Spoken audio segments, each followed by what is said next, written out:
1 cup সুজি জলে গুলে দারুণ লোভনীয় স্বাদের এই মিষ্টিগুলো যদি খুব সহজে এভাবে বাড়িতেই বানিয়ে নিতে পারেন তাহলে দোকান থেকে আর দাম দিয়ে কেনার প্রয়োজন হবে না। ভেতর থেকে পুরো রসালো এই শুকনো মিষ্টিগুলো খেতে একেবারে অসাধারণ। আর বিশ্বাস করুন, যে কাউকে খাওয়ালে সে বুঝতেই পারবে না যেগুলো দোকান থেকে কেনা নয়, বাড়িতে তৈরি করা মিষ্টি। এত সুন্দর খেতে এই মিষ্টিগুলো। তো সেজন্য প্রথমেই আমি এখানে একটা পাত্রের মধ্যে 1 চামচ মতো ঘি নিয়ে নিয়েছি। ঘিটা ভালোভাবে এরকম গরম হয়ে যাওয়া পর্যন্ত কিছুক্ষণ অপেক্ষা করব। এরপর এর মধ্যে দিয়ে দেব 1 কাপ পরিমাণ সুজি।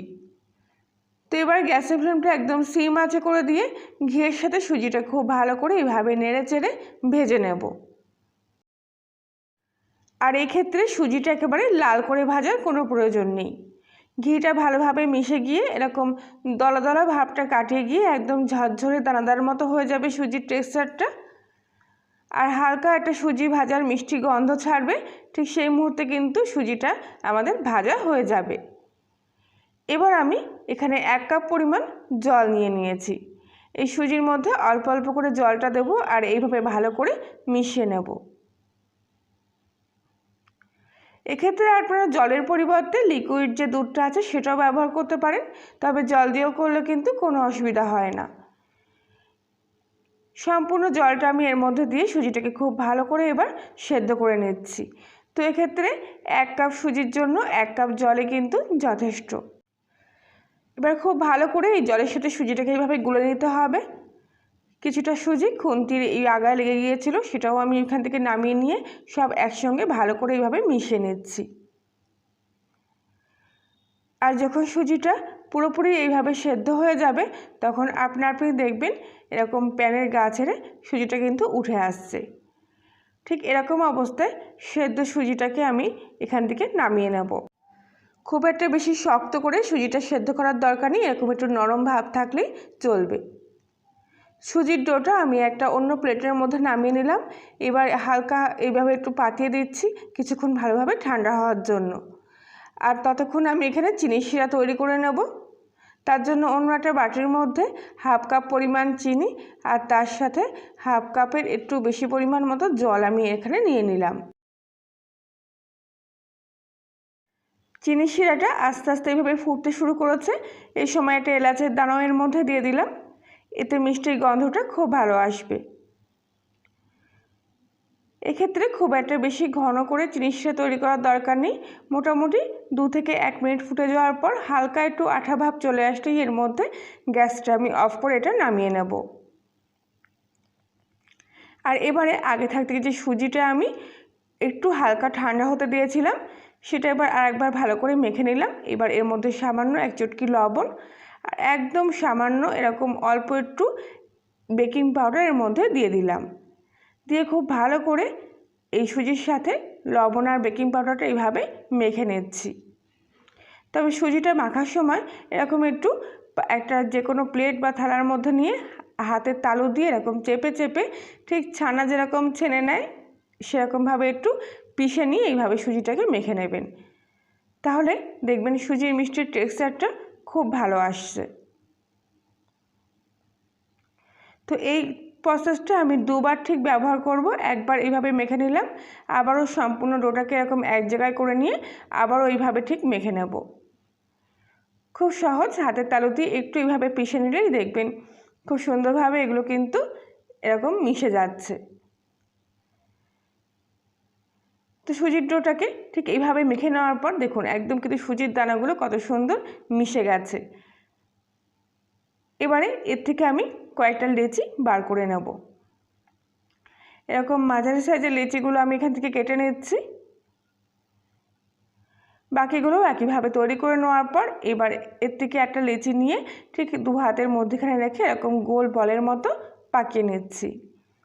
তারপর এরকম 2 হাতের মাঝখানে রেখে এরকম একটু চ্যাপ্টা মতো করে নেব আর ধারগুলো এরকম আঙুল দিয়ে একটু ভালো করে সমান করে নেব।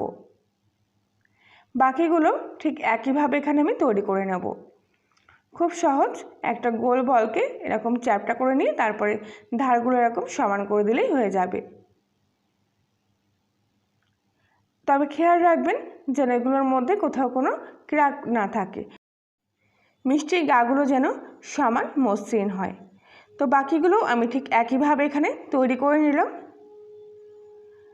এবারে কড়াইতে কিছুটা সাদা তেল নিয়ে নিয়েছি। তেলটা মোটামুটি হালকা একটু গরম হবে। এই অবস্থায় গ্যাসের ফ্লেমটা একদম সিম আঁচে দিয়ে রেখে তারপর তেলের মধ্যে এক এক করে মিষ্টিগুলো আমি দিয়ে দেবো। মিষ্টিগুলো তেলের মধ্যে দেওয়ার পর ওপর থেকে একটা চামচ কিংবা যে কোনো হাতা দিয়ে ওপর থেকে এরকম গরম তেল মিষ্টিগুলোর উপর থেকে দিতে হবে। কিছুক্ষণের মধ্যেই মিষ্টিগুলো দেখবেন এইভাবে কিন্তু ফুলে উঠে তেলের উপরে ভাজতে শুরু করবে। তারপর একটা পিঠ হালকা একটু শক্ত হয়ে আসলেই উল্টো পিঠটা উল্টে দিতে হবে ভাজা হওয়ার জন্য। সব মিষ্টিগুলো এইভাবে আমি এক এক করে উল্টে দিচ্ছি। আর বেশিক্ষণ একটা পিঠ তেলের মধ্যে না রাখাই ভালো, তাহলে কালারটা কিন্তু খুব সুন্দর আসে। কিছুক্ষণ পর আবারও আমি এপিট ওপিট করে ভালো করে মিষ্টিগুলো এইভাবে ভেজে নিই। প্রথম অবস্থায় হালকা একটু নরম থাকলেও আস্তে আস্তে কিন্তু দু পিঠ শক্ত হয়ে গেলে তারপর এপিট ওপিট ওইভাবে ঘুরিয়ে ফিরিয়ে এগুলো ভেজে নিতে পারবেন। তো এক্ষেত্রে আমি মিষ্টিগুলোকে হালকা ব্রাউন করে ভেজে নিচ্ছি। আমার এই কালারটাও বেশি ভালো লাগে। তা আপনাদের যদি মনে হয় একটু লাল করে ভাজবেন তাহলে সেটাও ভাজতে পারেন। তো বাকিগুলো আমি এইভাবে তেল থেকে ছেঁকে নিয়ে তুলে নিচ্ছি। আর কি সুন্দর দেখতে লাগছে দেখুন।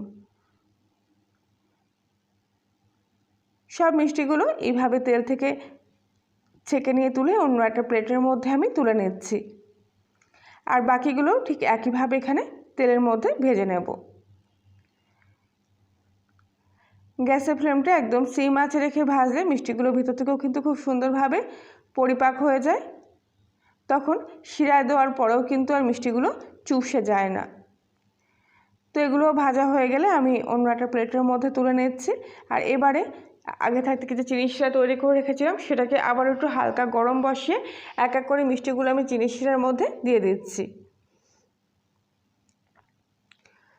আশা করছি আজকের রেসিপিটি আপনাদের ভালো লেগে থাকবে। ভালো লাগলে প্লিজ লাইক শেয়ার কমেন্ট করে জানাবেন।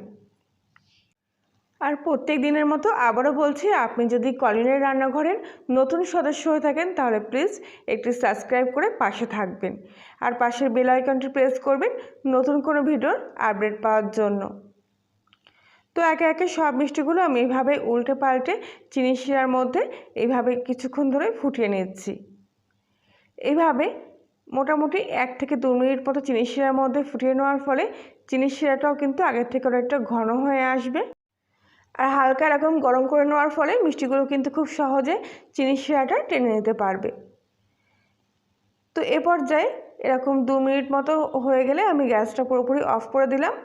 আর গরম অবস্থায় এবার ঢাকা দিয়ে কিছুক্ষণ এগুলোকে পুরোপুরি রেস্টে রেখে দেব।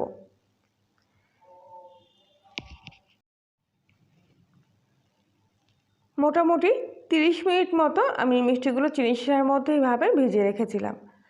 আর পুরোপুরি যখন ঠান্ডা হয়ে গেছে এই মিষ্টিগুলো দেখুন কত সুন্দর একদম সব চিনি শিরাটা কিন্তু টেনে নিয়েছে।